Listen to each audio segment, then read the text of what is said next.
Dr. Yelthara stared at the readings on her screen for the third time. The numbers did not change. Something massive was drifting through space near the edge of the Kepler 442 system, something that should not be there. "Zixandra, come look at this," she called to her assistant. The young researcher hurried over, her purple skin gleaming under the bright lights of the monitoring station. "What is it, Doctor?" Zixandra asked, leaning over to see the display. "Energy readings. Very strange ones. There's a large object out there, but it's not showing up on our regular scans. Only the deep sensors can detect it." Zixandra frowned. In her 2 years working with Dr. Yelthara, she had never seen readings like these. Could it be a new type of asteroid? No. Dr. Yelthara shook her head. "Look at these patterns. This is artificial. Someone built this thing." The two Vorthak scientists worked for the Research Consortium, the most advanced scientific organization in their part of the galaxy. They had studied hundreds of different alien species and their technologies. But this was something new. Dr. Yelthara was 45 cycles old, which made her one of the most experienced xenobiologists in the consortium. Her blue-gray skin was marked with the ritual scars that showed her high rank in Vorthak society. She had spent most of her life studying alien cultures and their ships. She knew the design patterns of every known spacefaring race. This object matched none of them. "We need to get closer," she decided. "Send a message to Commander Morvanian. Tell him we need the Quantum Seeker prepared for immediate departure." Commander Morvanian was not happy about the sudden mission change. He was a military officer assigned to protect the research team, and he preferred planned operations. Surprise missions made him nervous. "Doctor, our orders were to monitor this system for 3 more weeks," he said when he arrived at the monitoring station. "Command will not be pleased if we abandon our post." "Show him the readings," Dr. Yelthara told Zixandra. The young researcher brought up the energy signature on the main display. Commander Morvanian studied it for several minutes. His expression grew more serious as he looked at the data. "This is definitely artificial," he agreed. "But why haven't we detected it before?" "That's what we need to find out," Dr. Yelthara said. "The object is drifting. It appears to be dead in space. This might be our only chance to study it." Commander Morvanian considered the situation. He was responsible for the safety of the research team, but he also understood the importance of scientific discovery. New alien technology could benefit the entire consortium. "Very well," he decided. "We'll take the Quantum Seeker and investigate, but at the first sign of danger, we retreat immediately."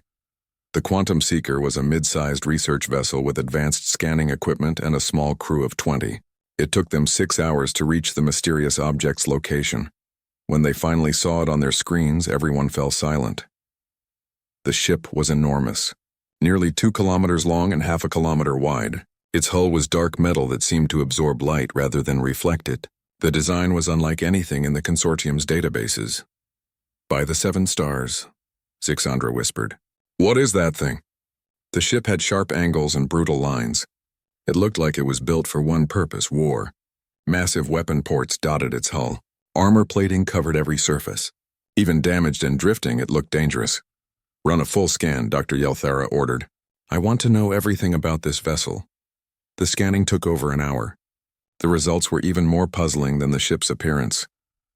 "The hull material is impossible," the ship's engineer reported. "It's some kind of crystalline metal composite. Our databases show nothing like it. The atomic structure shouldn't be stable, but somehow it is." "What about weapons?" Commander Morvanian asked. "Massive kinetic cannons, energy beam projectors. Something that looks like missile tubes, but much larger than anything we've seen. And these readings—" The engineer paused, looking confused. "I'm detecting what might be nuclear weapons." Commander Morvanian's face turned pale. Nuclear weapons were considered barbaric by all civilized species. The radiation made them too dangerous to use in space battles. "Are you certain?" Dr. Yelthara asked. "The signatures match our theoretical models. But doctor, these aren't small tactical weapons. These readings suggest devices with yields in the hundreds of megatons." The research team exchanged worried looks. What kind of species would build weapons that could destroy entire cities? "There's something else," Zixandra reported from her station. "I'm detecting massive hull breaches along the starboard side. This ship was in a battle, a very bad one." Dr. Yelthara studied the damage patterns on her screen. What could do this much damage to a ship this heavily armored? "Maybe another ship like this one," Commander Morvanian suggested grimly. They spent another hour scanning the vessel from every angle. The more they learned, the more questions they had. The ship's technology was advanced in some ways, primitive in others. The weapons were incredibly powerful, but the computers seemed almost basic compared to Vorthak standards. "I'm detecting some kind of reactor signature," the engineer announced. "Very faint, but it's still active. This ship isn't completely dead. Is it dangerous?" Commander Morvanian asked immediately. "I don't think so. The power levels are very low. Just enough to keep some basic systems running." Dr. Yelthara made her decision. "We're going aboard." "Doctor, I must protest," Commander Morvanian said. "We don't know anything about this vessel or its builders. It could be booby-trapped. Look at the damage," Dr. Yelthara pointed to the hull breaches on the screen. "This ship has been drifting for cycles, maybe longer. If there were any traps, they would have triggered by now. This is the discovery of a lifetime, Commander. We cannot waste this opportunity." Commander Morvanian argued for another 20 minutes, but Dr. Yelthara was determined. Finally, he agreed to allow a small boarding party, but only with full protective suits and maximum security precautions. The boarding party consisted of Dr. Yelthara, Sixandra, Commander Morvanian, and 2 security officers. They approached the alien ship in a small shuttle, entering through one of the larger hull breaches. The airlock cycled, and they stepped inside the mysterious vessel. The corridors were dark and cold. Emergency lighting flickered weakly, casting strange shadows on the walls. The architecture was clearly designed for beings roughly the same size as Vorthak's, but everything felt wrong somehow. "The design philosophy is completely different," Dr. Yelthara observed as they walked deeper into the ship. "Every surface is reinforced. Every corridor has defensive positions. This entire vessel was built with combat in mind." They made their way toward what appeared to be the ship's central computer core. If they could access the ship's databases, they might finally learn who built this terrifying vessel and why. What they would discover there would change everything they thought they knew about warfare in the galaxy. The deeper they went into the alien ship, the more unsettled Dr. Yelthara became. Every detail spoke of a species that thought differently about space travel. Where Vorthak ships had smooth curves and efficient designs, this vessel had sharp angles and redundant systems everywhere. "Look at these blast doors." Commander Morvanian pointed to massive metal barriers that blocked several corridors. "They're not just for emergencies. They're designed to slow down boarding parties." Sixandra ran her scanner over the nearest wall. The internal armor is almost as thick as the external hull. They were expecting to fight battles inside their own ship. They passed what appeared to be weapon storage areas. Racks lined the walls designed to hold small arms. Even the personal weapons of this species were built like miniature cannons. These beings were prepared for war at every level, Dr. Yelthara murmured. Not just ship-to-ship combat, but fighting in their own corridors. The computer core was located deep in the ship's center, protected by multiple layers of armor and security systems. Most of the electronic locks had failed when the ship lost main power, allowing the team to access areas that would normally be restricted. The core itself was a massive room filled with processing units and data storage devices. Despite the ship's damaged condition, many of the computers were still functioning on emergency power. "Be careful," Commander Morvanian warned as Zixandra approached one of the active terminals. "We don't know what security measures these beings might have programmed." Zixandra nodded and carefully connected her translation interface to the alien computer. The consortium had developed universal translation protocols that could decode most digital languages, but this system was unlike anything she had worked with before. "The data structure is very complex," she reported. "Multiple layers of encryption, but the emergency protocols seem to have lowered most of the security barriers." It took her nearly an hour to establish a stable connection. When the first files finally began downloading, the translation algorithms immediately started working on the alien language. The first words that appeared on her screen made her gasp. "Doctor, you need to see this." Dr. Yelthara hurried over to look at the display. The translated text was still rough, but the meaning was clear enough. "United Nations Space Command Vessel. Designation UNSC. Indomitable Will," she read slowly. "Species origin Homo sapiens. Planet of origin Earth, Homo sapiens." Commander Morvanian repeated. "We've never heard of this species. According to this data, they call themselves humans," Zixandra said, scrolling through more files. "These are navigation logs and technical specifications. As more data translated, the team began to understand the true nature of what they had discovered. This wasn't just an unknown alien ship. It was a warship built by a species that seemed to exist solely for the purpose of warfare. The technical specifications were terrifying. The ship's main guns could fire projectiles at significant fractions of light speed. Each projectile carried enough kinetic energy to level a city. The missile systems were designed to carry nuclear warheads with yields that could crack continents. "This can't be accurate," Commander Morvanian said, staring at the weapons data. No species would build weapons this destructive. But the files kept coming, and each new revelation was worse than the last. The humans had built their ship with multiple backup systems for every critical function. If the main engines failed, they had secondary engines. If those failed, they had tertiary engines. If the ship lost all power, they had emergency batteries that could run basic systems for months. They weren't just prepared for battle, Dr. Yelthara realized. They were prepared to keep fighting even after their ship was destroyed. Zixandra accessed the ship's medical database and found records that made her skin crawl. The humans had detailed procedures for treating injuries that would kill most known species. Burns covering half the body, traumatic amputations, radiation exposure that should have been fatal. "Look at these healing rates," she said, pointing to the medical data. "According to this, humans can recover from injuries that would take us months to heal. And their pain tolerance," she trailed off, unable to finish the sentence. The ship's tactical database was even more disturbing.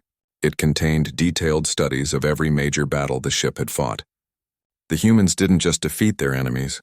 They analyzed every aspect of the combat to find more efficient ways to kill. Combat reports described tactics that seemed impossible.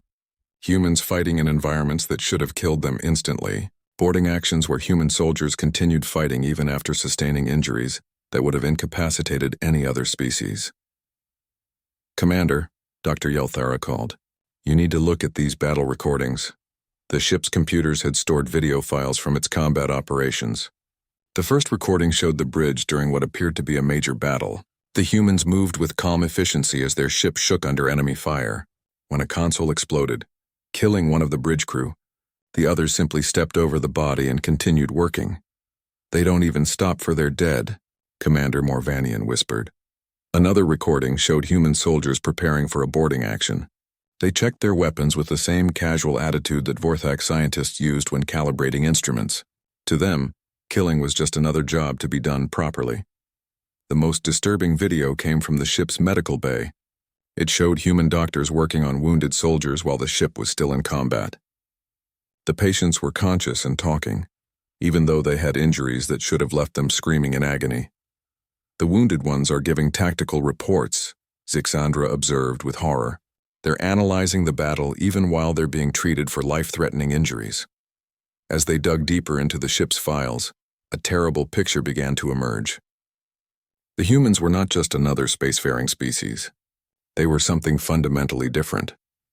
Where other species developed space travel to explore and trade, humans had reached the stars to extend their capacity for warfare. The ship's historical database contained records of human conflicts going back thousands of years. They had been fighting wars since before they developed agriculture. They had weapons before they had writing. They had military strategies before they had governments. "This species has been at war with itself for its entire history," Dr. Yelthara said, scrolling through the historical records. "They developed every technology as a tool for fighting. The nuclear weapons weren't an aberration. They were the logical conclusion of human military thinking. When they ran out of ways to kill each other with conventional weapons, they learned to split atoms. Look at this." Zixandra pointed to a section of the historical database. "They call this period the Cold War. For decades, they aimed enough nuclear weapons at their own planet to destroy all life on it. And they didn't use them?" Commander Morvanian asked. "No, they developed something they call mutually assured destruction. The idea was that if anyone started a nuclear war, everyone would die. So they didn't start one. The concept was alien to everything the consortium understood about civilized behavior. Most species learned to control their aggressive impulses as they developed advanced technology. The humans had instead weaponized their aggression and used it to maintain peace. They scared themselves into cooperation," Dr. Yelthara realized. "They made war so terrible that peace became the only rational choice. but the files showed that the peace hadn't lasted. When the humans finally reached the stars, they brought their capacity for warfare with them. The UNSC was just one part of a massive military organization designed to fight wars across multiple star systems. The boarding party spent hours going through the human databases. Every new file revealed another aspect of human military capability. They had orbital bombardment platforms that could sterilize entire planets. They had soldiers genetically modified for combat. They had artificial intelligences designed specifically for warfare. "We need to report this to the consortium immediately," Commander Morvanian said finally. "This species represents a threat unlike anything we've ever encountered." But Dr. Yelthera was looking at something else. A damage report that showed how the indomitable will had been destroyed. "Commander," she said quietly, "look at this. The ship wasn't destroyed by another vessel." "What do you mean?" "According to these logs, the humans destroyed their own ship. They detonated their reactor to create some kind of gravity weapon." Commander Morvanian stared at the data in disbelief. "They sacrificed their own ship?" "Not just the ship. The entire crew. They killed themselves to make sure their enemy couldn't escape. The implications were terrifying. The humans weren't just willing to fight to the death. They were willing to choose death as a weapon." Dr. Yelthara discovered the personal logs by accident. She was searching through the ship's communication systems when she found a section labeled Crew Personal Files. The translation algorithms had been working on the data for hours, and now she could access the private thoughts of the humans who had operated this vessel. "Zixandra, come here," she called. "I want you to hear this." The first log belonged to someone identified as Captain Hyunwoo, the ship's commanding officer. His voice came through the speakers as the computer translated his words. "Personal log, stardate 2387.156. We've been hunting the Devourers for 3 months now. Lost contact with the 7th Fleet last week. Intelligence thinks they consumed the Kepler 438 colony before moving toward Earth space." Zixandra listened carefully. "Devourers? What are those?" Dr. Yelthera shook her head. "I don't know. Keep listening." The captain's voice continued. "Command wants us to fall back and regroup with the 3rd Fleet. I've decided to ignore those orders. Every day we wait gives the Devourers more time to strengthen their position. We're going to hit them hard and fast, even if it means fighting alone." "He's deliberately disobeying orders," Commander Morvanian observed. "Any Vorthak officer would be court-martialed for such behavior." But as they listened to more logs, they began to understand that this kind of independent thinking was normal for human military officers. They were expected to make decisions based on the situation, not just follow commands blindly. The next log came from Lieutenant Dal Su, the ship's weapons officer. His voice was calm and professional as he described preparing for combat. "Weapon systems check complete. All kinetic batteries loaded with depleted uranium rounds. Nuclear torpedo tubes armed and ready. Point defense systems online. If the Devourers want to fight, we'll give them one they won't forget." The casual way he talked about nuclear weapons made Zixandra uncomfortable. For humans, weapons of mass destruction were apparently just another tool in their arsenal. Engineer Suman's logs revealed the technical thinking behind human ship design. Her voice carried the excitement of someone who loved solving complex problems. "Finally got the fusion reactor running at 110% efficiency. Command says it's dangerous to push the reactor beyond design parameters. But I've run the calculations. We can maintain this output for at least 6 months before we risk a containment failure." "She's deliberately overloading their power system," Commander Morvanian said with disbelief. "That's incredibly dangerous." "But it gives them more power for weapons and shields," Dr. Yelthara realized. "They're willing to risk reactor failure to gain an advantage in combat." The medical officer's logs were the most disturbing. Dr. Yunji spoke about treating injuries that would have killed members of any other species. "Treated Sergeant Park today for 3rd-degree burns over 40% of his body. He insisted on returning to duty after basic treatment. I cleared him for light duties, but I know he'll be back in the fighting compartments within a week. These Marines heal faster than should be medically possible." Zixandra pulled up the medical database again. "Doctor, look at these genetic records. The humans have been modifying themselves. The files showed that human soldiers received genetic treatments to improve their healing, increase their pain tolerance, and enhance their reflexes.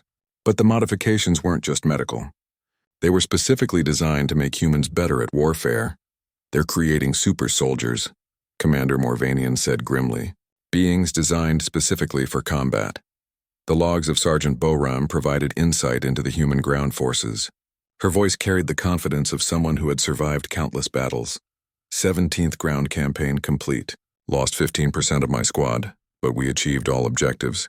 The new recruits are learning fast. Nothing teaches soldiers like actual combat experience. Her casual mention of losing 15% of her troops shocked the Vorthak team. Most civilized species considered 5% casualties to be a devastating loss. For humans, it seemed to be an acceptable cost of doing business. Second Lieutenant Minho got himself killed trying to be a hero. Sergeant Boram continued. Charged a Devourer position by himself. Took out 3 of them with grenades before they brought him down. Command is putting him up for a medal. The idea that humans would honor someone for a suicidal attack was alien to Vorthak thinking. In their culture, unnecessary risk was considered irresponsible. But humans seemed to celebrate soldiers who threw their lives away for tactical advantage. As they listened to more personal logs, patterns began to emerge. The humans talked about warfare the way Vorthaks talked about scientific research. They analyzed tactics, compared weapon effectiveness, and constantly looked for ways to improve their combat capabilities. Captain Hyun-woo's later logs revealed his strategic thinking. The Devourers are using a defensive formation around the asteroid field. Standard doctrine would be to bypass them and strike at their supply lines. But they're expecting that. Instead, we're going to hit them head-on with everything we've got. That's tactically insane, Commander Morvanian muttered. A frontal assault against a prepared enemy position? But the captain's reasoning became clear as they listened to the complete log. The Devourers adapt quickly to our standard tactics. The only way to beat them is to do something they don't expect. Something so aggressive and brutal that they can't respond in time. We'll lose ships, but we'll hurt them worse than they hurt us. Dr. Yelthara was beginning to understand human military philosophy. They didn't fight to minimize casualties. They fought to maximize enemy casualties, even if it meant taking heavy losses themselves. The final personal logs came from the battle that destroyed the ship. The voices of the crew remained calm even as their vessel was torn apart around them. Hull breach on decks 7 through 12, reported someone from engineering. We're losing atmosphere fast. Weapons are still online, Lieutenant Dalsu announced. Targeting the lead Devourer ship. Medical bay is overwhelmed, Dr. Yunji said matter-of-factly. I'm treating patients in the corridors. But it was Captain Hyun-woo's final log that revealed the true nature of human warfare. The Devourers have us surrounded. Ship is badly damaged. Reactor containment is failing. But we've hurt them badly. 3 of their capital ships destroyed, 2 more crippled. They won't forget this fight. There was a pause before he continued. I'm ordering the crew to abandon ship, but I'm staying behind to activate the final protocol. If we're going to die, we're taking as many of these monsters with us as possible. The recording ended with the sound of alarms and the captain giving orders to overload the reactor. The humans had deliberately destroyed their own ship to create a weapon powerful enough to damage their enemies.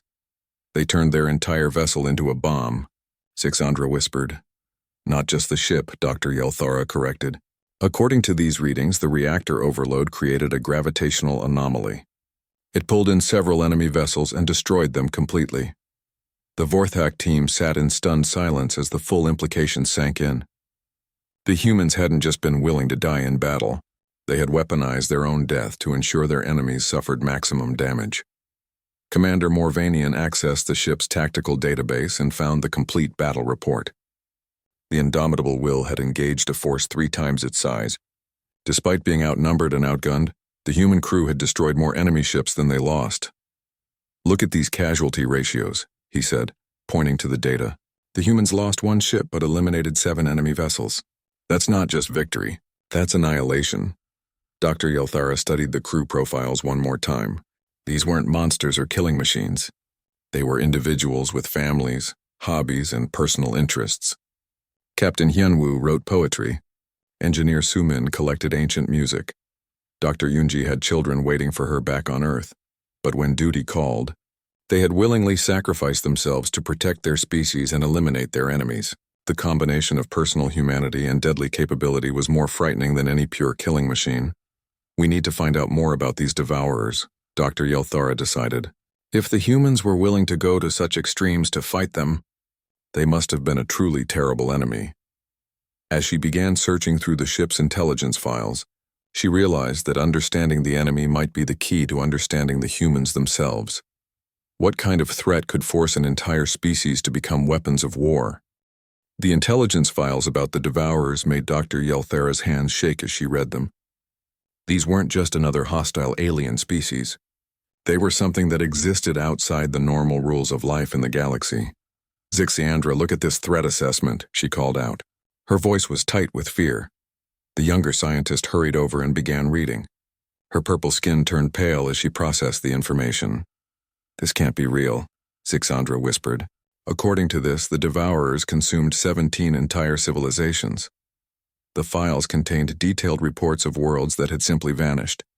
Not destroyed by warfare or natural disaster, but literally consumed. Every living thing stripped away. Every useful material absorbed, leaving behind dead rocks floating in space. They don't just kill, Dr. Yelthara realized. They devour. They eat entire ecosystems, entire civilizations, and use the consumed matter to make more of themselves. Commander Morvanian accessed the military intelligence files and found tactical assessments that made his blood run cold. The Devourers didn't follow normal rules of warfare. They couldn't be negotiated with, couldn't be reasoned with, and seemed to exist solely to consume and grow. According to human intelligence, the Devourers originated in the Andromeda Galaxy, he reported. They consumed everything there and then moved to our galaxy. They've been working their way toward the galactic core for the past 1,000 years. The human response to this threat revealed something even more terrifying than the Devourers themselves. Instead of fleeing or trying to hide, humanity had chosen to fight. But their methods of warfare made the Vorthak team question everything they thought they knew about civilized behavior. "Look at this weapons development file," Zixiandra said, her voice barely above a whisper. "The humans call it Project Burning Sky." The file described weapons that could sterilize entire star systems, not just planets but every object in a solar system, reducing them to component atoms. The humans had built these weapons specifically to fight the Devourers. "They're willing to destroy everything to stop them," Dr. Yelthara observed. "They would rather turn inhabited systems into empty space than let the Devourers consume them." But the most horrifying discovery came when Commander Morvanian accessed the humans' long-term strategic planning files. The documents revealed that humanity had been preparing for total war on a galactic scale. "They have something called the Final Protocol," he announced. "It's a plan to destroy every potentially habitable world in human space if the Devourers can't be stopped." The protocol was simple and brutal. If humanity was losing the war, they would activate weapons capable of rendering entire regions of space uninhabitable for millions of years. Rather than let the Devourers consume their territory, they would poison it so thoroughly that nothing could ever live there again. They would kill their own galaxy to stop an invasion, Zixiandra said in disbelief. Dr. Yelthara found more files that showed the scope of human military preparation. They hadn't just built one ship like the Indomitable Will. They had built thousands of them. Entire fleets of vessels designed specifically for warfare against an enemy that consumed worlds.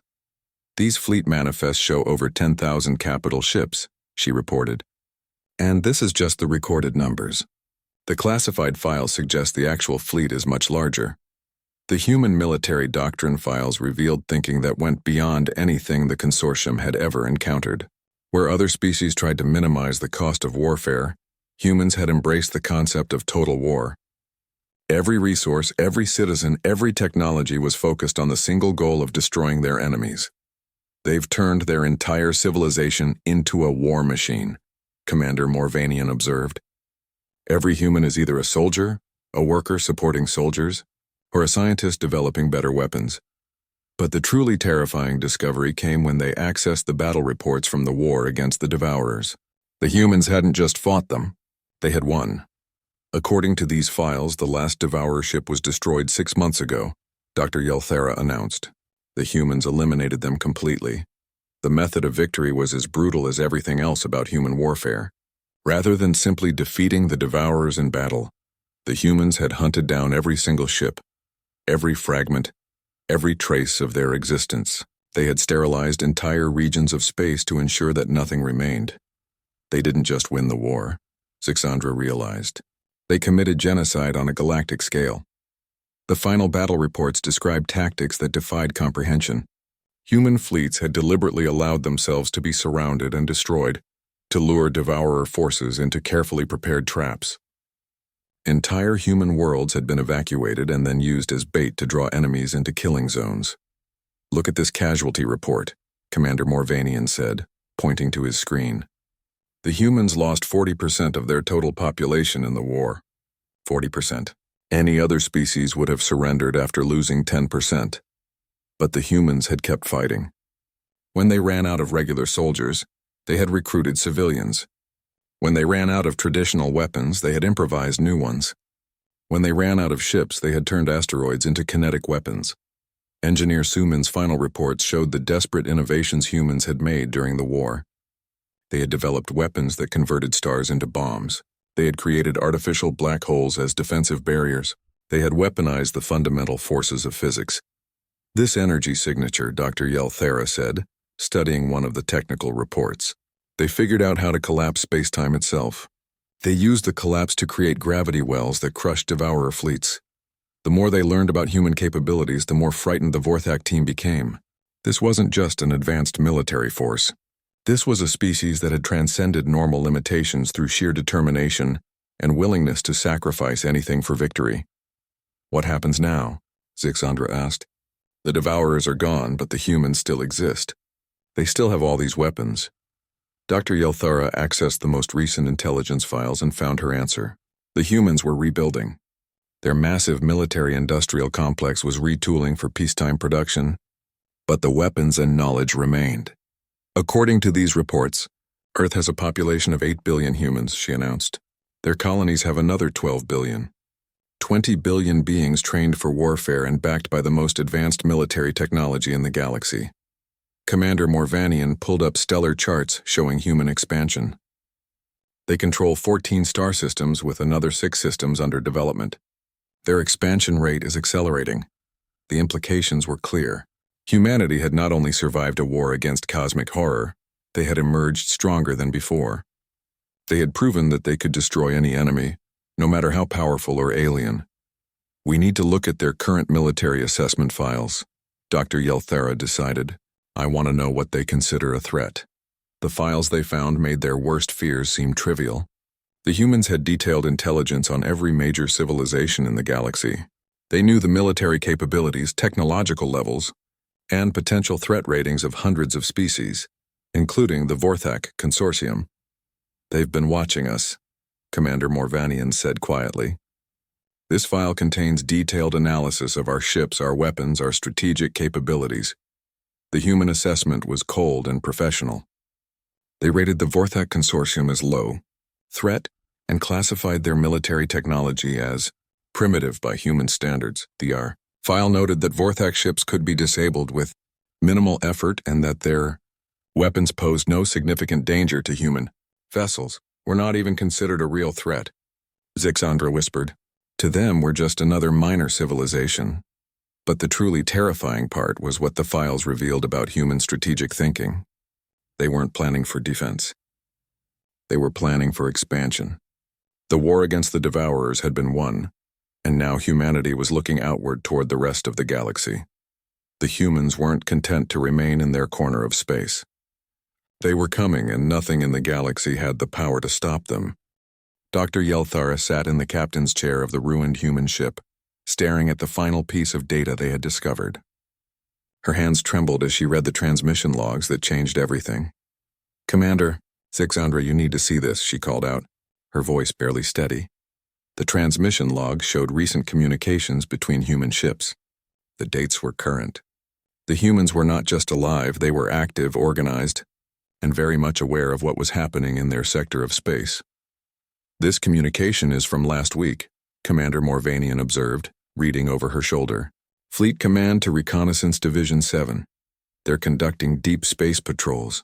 Zixandra accessed another set of files and gasped.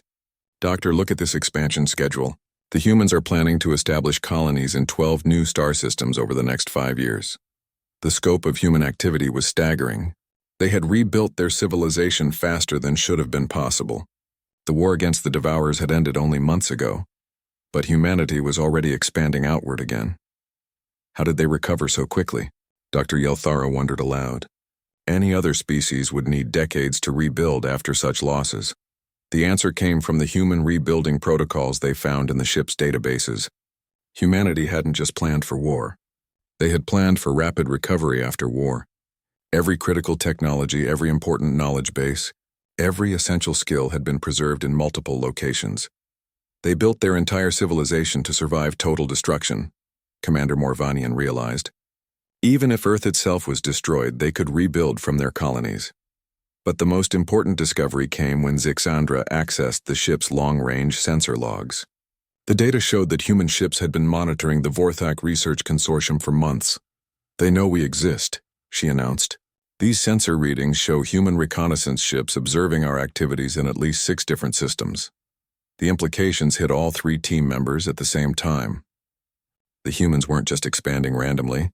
They were conducting organized intelligence gathering on every species in their region of space, including the Vorthaks. Dr. Yelthara pulled up the human files on the consortium again. The intelligence was detailed and current. They knew about Vorthak technology, military capabilities, population centers, and political structure. The humans had been studying them as thoroughly as the consortium studied alien cultures. "We're not discovering them," she realized with growing horror. "They're allowing us to discover them." Commander Morvanian checked the ship's internal security systems and found evidence that supported her theory. The human computers had been accessed remotely several times in recent weeks. Someone had been updating the databases, ensuring that any investigation would find exactly the information they wanted found. "This is all deliberate," he said grimly. "The humans wanted us to learn about their capabilities. The question was why." Dr. Yelthara searched through the psychological warfare files and found her answer. The humans had learned during their war with the Devourers that sometimes the threat of violence was more effective than violence itself. "They're sending a message," she announced. "They want the galaxy to know what they're capable of." Zixandra accessed the final set of files and discovered the full scope of current human activities. 20 billion humans spread across multiple star systems. Industrial capabilities that could build warships faster than most species, could build cargo vessels. Scientific research programs focused on developing even more advanced weapons. "They're not just rebuilding," she reported. "They're expanding their capabilities. According to these research files, they're developing weapons that could destroy entire fleets in seconds." The team spent the next several hours going through every file they could access. Each new discovery reinforced the same terrifying conclusion. Humanity had emerged from their war against cosmic horror as the most dangerous species in the galaxy. But they were also the most successful. The humans had achieved something no other known civilization had managed. They had faced extinction-level threats and not only survived but grown stronger. "We have to make a decision," Dr. Yelthara said finally. "The consortium protocols require us to report all discoveries to Central Command. But this knowledge..." She didn't need to finish the sentence. Everyone understood the implications. If the consortium learned about human capabilities, they might decide that humanity represented an unacceptable threat. They might convince other civilizations to unite against the humans. "That would be a mistake," Commander Morvanian said quietly. "Any species that could destroy the Devourers could certainly handle a coalition of conventional military forces." Zixandra was studying the human psychological profiles they had discovered.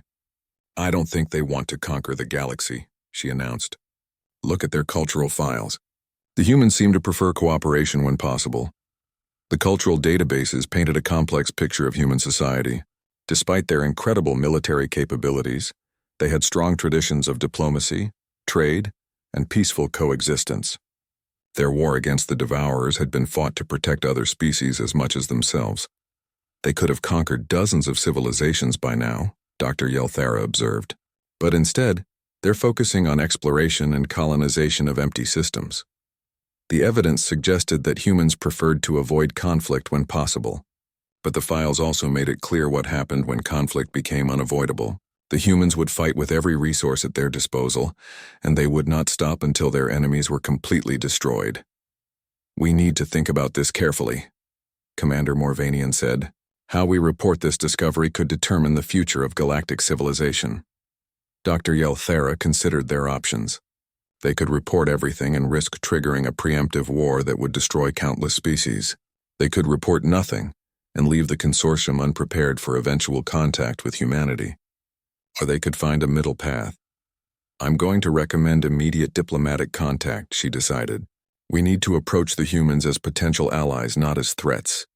Zixandra looked uncertain. But Doctor, if we're wrong about their intention, then the galaxy is doomed anyway, Dr. Yelthera replied bluntly. If the humans wanted to conquer everyone, they would already be doing it. The fact that they're not suggests they can be reasoned with. Commander Morvanian accessed the ship's communication systems and began preparing their departure. How do we explain finding this ship?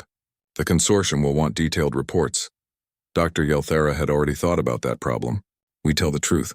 We found a derelict vessel, investigated it, and discovered evidence of an advanced civilization. We recommend establishing contact through standard diplomatic channels. And the military capabilities? He asked. We classify that information at the highest security levels and share it only with the consortium leadership. They need to understand what we're dealing with, but we don't want to cause panic. As they prepared to leave the human ship, Dr. Yelthara made one final decision. She encrypted all the most sensitive data with security protocols that would ensure only the highest-ranking consortium officials could access it. The general population didn't need to know about human weapons capabilities until diplomatic contact had been established. Message. To Consortium Central Command, she dictated, to the ship's communication system. Priority Alpha classification. Recommend immediate establishment of diplomatic protocols for contact with species designation, humanity. Classification, Apex Predator. Threat level, extinction event. Note, they are not our enemies yet. We must ensure they never become so. The message would take weeks to reach consortium space, and the response would take weeks more. But Dr. Yelthara was confident she had made the right choice. Humanity represented either the greatest threat or the greatest opportunity in galactic history. The key was making sure it remained an opportunity. As their shuttle departed the human ship, none of them noticed the small probe that had been monitoring their activities from the edge of the system. The probe belonged to the human stealth ship Silent Hunter, which had been observing the alien investigation from the beginning. Captain Do-hyun of the Silent Hunter reviewed the recordings of the alien team's activities with interest. The beings had conducted themselves professionally and had reached reasonable conclusions about human capabilities and intentions. Send a message to Fleet Command, he ordered. Recommend proceeding with first contact protocols. These aliens seem rational enough to deal with diplomatically. Humanity had been preparing for this moment since the end of the war with the Devourers. They knew that eventually, other species would discover evidence of their existence. The key was managing that contact carefully. The humans had learned from their war that sometimes the best victories were the ones that never had to be fought. If they could establish peaceful relations with the galaxy's civilizations, everyone would benefit. But if peaceful relations proved impossible, humanity was ready for that scenario as well. The galaxy was about to discover that they were no longer alone with minor threats and distant dangers. They now shared their space with a species that had looked into the face of extinction and emerged victorious. Whether that was good news or bad news remained to be seen.